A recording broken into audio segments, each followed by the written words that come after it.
आपल्या माध्यमातून कथित रेकॉर्डिंगद्वारे मला एक माहिती मिळाली की काल रात्री सुदर्शन घुले व प्रतीक घुले यांनी अझर नावाच्या कायद्याला अमानुष मारहाण केली गेली आहे.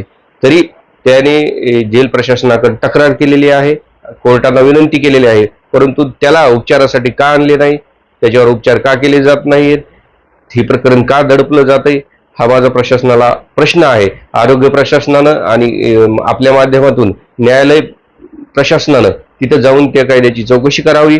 कारण यांच्या संतोष अण्णा देशमुख यांच्या प्रकरणातील जे आरोपी आहेत ते अजूनही त्यांची दंडेलशाही गुंडशाहीप्रमाणे वागत आहेत. इतर कायद्यांना त्यांच्यापासून धोका आहे. त्याच्यामुळे आपण या कायद्यांना जेलबदली करावं असं माझं मागणं आहे आणि यांच्यावर गुन्हे दाखल का झाले नाहीत ही एक माझी मागणी आहे. त्यांच्यावर गुन्हे दाखल करावेत. दहशत कायम आहे का आणि तिथं दहशत निर्माण करायचा प्रयत्न करतात, तिथल्या कर्मचाऱ्यांना देखील धमकायचा प्रयत्न करतात? हे माणसात जन्मलेले पशु आहेत, ते पशुसारखेच वावरत आहेत. त्यांचं जंगल राज जेलमध्येही सुरू आहे.